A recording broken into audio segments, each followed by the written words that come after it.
Hi everyone, welcome to Rasi Homemade Food in UK. අද මම recipe එකක් අරගෙන මදර්ස් ඩේ එකට මම හදන්න යන්නේ ස්ට්‍රෝබෙරි ජෙලි පැනකොත එකක්. දැන් අපි බලමු මේකට අවශ්‍ය කරන ඉන්ග්‍රීඩියන්ට්ස් මොනවද කියලා. දැන් අපි බලමු අවශ්‍ය කරන ඉන්ග්‍රීඩියන්ට්ස් මොනවද කියලා. මම මෙතන අරන් තියෙනවා fresh strawberries. මේකේ තියෙනවා gelatin powder එක. මේ තියෙන මේ ඒකේ පැකට් එක තමයි මේ පැකට් එකෙන් තමයි මම ගත්තේ. මෙතන තියෙනවා ස්ට්‍රෝබෙරි ජෙලි. මේක උණු වතුර දාලා අපි හදාගමු. මම පෙන්නන හදාගන්න විදිහ. මෙතන තියෙනවා කන්ඩෙන්ස් මිල්ක් ටිකක්. මේකේ තියෙනවා ඩබල් ක්‍රීම්. මේකේ තියෙනවා ෆ්‍රෙෂ් මිල්ක් එක. ඒ වගේම පින්ච් ඔෆ් සෝල්ට් ටිකක් ඕන මේකට. ඒ වගේම මේක සෙට් කරගන්න මේ විදිහට කප්ස් ටිකක් ලෑස්ති කරගන්න. ප්ලාස්ටික් හරි ග්ලාසස් හරි ඔය කැමති කප්ස් ටිකක් ලෑස්ති කරගන්න. මේ ටික තමයි අවශ්‍ය කරන්නේ. දැන් අපි බලමු කොහොමද හදාගන්නේ කියලා. අපි දැන් ඉස්සෙල්ලම ස්ට්‍රෝබෙරි ජෙලි එක හදාගමු. මම මෙතන අරන් තියෙනවා hot water. ඒකට මේ ජෙලි පවුඩර් එක දාලා මික්ස් කරගමු.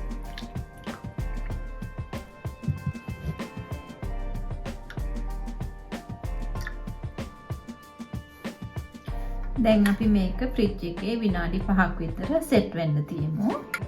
දැන් අපි මේ ජෙලටින් එකත් ලෑස්ති කරගමු. මේ ජෙලටින් පවුඩර් එක බෝල් එකකට දාලා ඒකට අපි මේකේ තියෙන කෝල් වෝටර් එකෙන් ටිකක් දාලා මික්ස් කරගමු. ඒක පැත්තකින් තියාගන්න. දැන් අපි මිල්ක් එක ලෑස්ති කරගමු. මම මෙතන පෑන් එකක් තියලා තියෙනවා. ඒකට ෆ්‍රෙෂ් මිල්ක් එක දාගන්න. මේක හිමීට බොයිල් කරගන්න. ගොඩක් ගින්නට දාගන්න එපා. ගොඩක් ලෝ හීට් එකේ තමයි බොයිල් වෙන්න ඕනේ. දැන් මිල්ක් එක වෝම් වෙගෙන ඉන්නේ. අපි දැන් කන්ඩෙන්ස් මිල්ක් එක දාගමු මේකට. දැන් ජෙලටින් ටිකක් දාගමු. සෝල්ට් ටිකක් විතර දාගමු. දැන් මේක බොයිල් වුණා ඇති. අපි දැන් මේක ලිපෙන් අයින් කරගමු.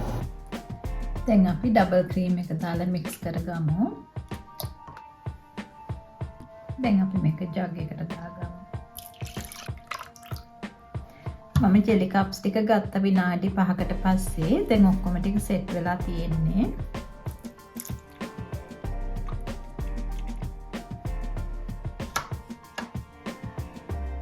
දැන් මම මේ ටික ෆ්‍රිජ් එකේ සෙට් කරගන්න යන්නේ.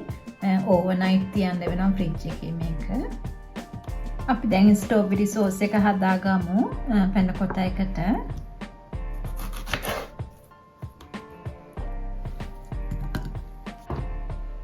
මේකට sugar ටිකක් දාලා මේක කුක් කරගමු අපි.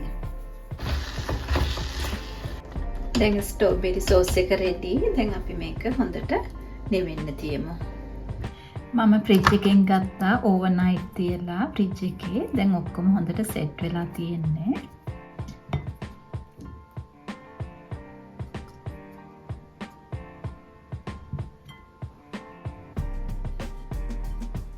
මේ තියෙන්නේ මං ඊයේ හදාගත්ත මගේ ස්ට්‍රෝබෙරි සෝස් එක. දැන් අපි මේකෙන් ඩෙකොරේට් කරගමු.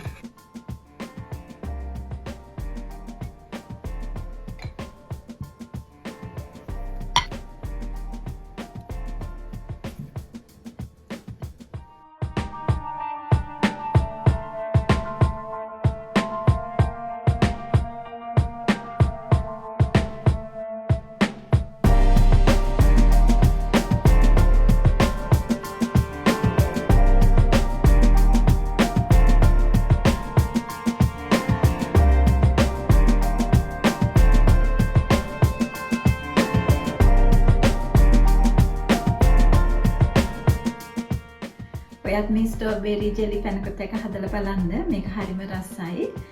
හදලා බලලා කමෙන්ට් එකක් දාන්න කොහොමද ඔයාගේ පැනකොත එක ආවේ කියලා. Thank you for joining with me. Thank you for watching my videos.